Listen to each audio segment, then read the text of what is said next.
Some mornings, you wake up already tired, not from what's ahead, but from all the promises you broke yesterday. You don't lack motivation. You're just exhausted from breaking your own word. And every time you quit, your mind learns something dangerous.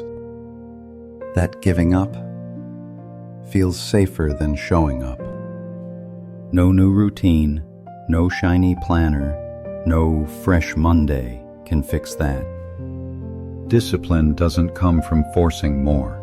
It begins when you stop chasing noise and start listening to what's quietly asking to grow.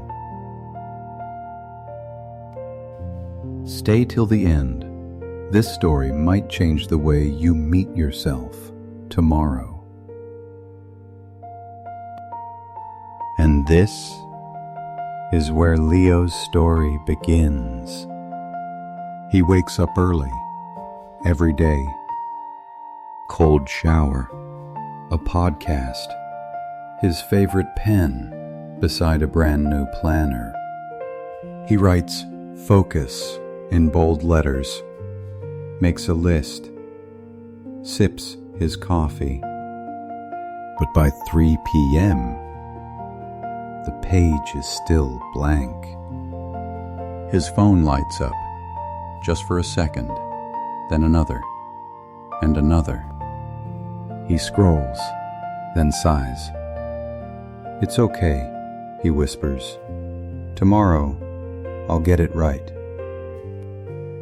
But tomorrow looks exactly like today.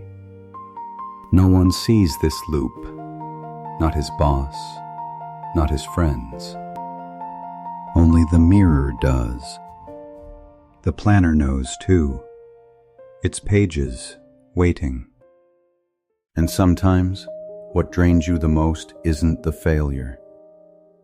It's the weight of trying again without changing a thing. One evening, Leo sat in the corner of a quiet library. The lights were warm, the air still, the kind of silence that feels almost too loud.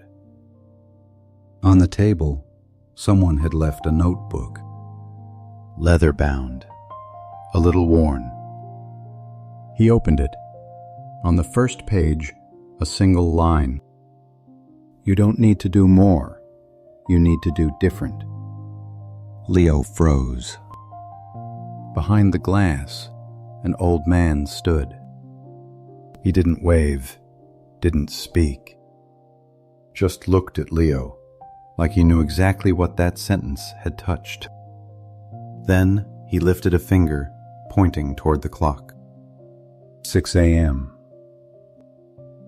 And with a quiet nod, he turned and walked away. No advice, no promises, just an invitation to show up differently. The next morning, Leo returned. Same table, same silence. The old man was there, waiting. This time, he brought a photo. Rows of bamboo, tall, endless. "Do you know," he asked softly, "why bamboo doesn't grow for the first 5 years?" Leo shook his head. The old man smiled. "Because all that time, it's growing down, not up. Roots." He tapped the photo gently. "Deep ones, the kind you can't see." He reached for another photo, a farmer watering dry soil. For 5 years, this man saw nothing. A pause. But in the 6th year, his field rose 90 feet in weeks. The old man's eyes softened. The seed doesn't panic, Leo. It just keeps trusting the dark. Leo didn't reply, but something inside him shifted. Leo didn't join a new challenge. He didn't download another habit app. He just opened a page and wrote 3 lines every morning. Not goals, not tasks, just honesty. I feel tired today. I want to give up. But I'm here. Some mornings the ink ran smooth. Other days, he just stared at the page, breathing through the silence. But he showed up, quietly. No applause, no transformation. Just one honest moment, stacked gently on top of another. And for the first time, Leo wasn't trying to change overnight.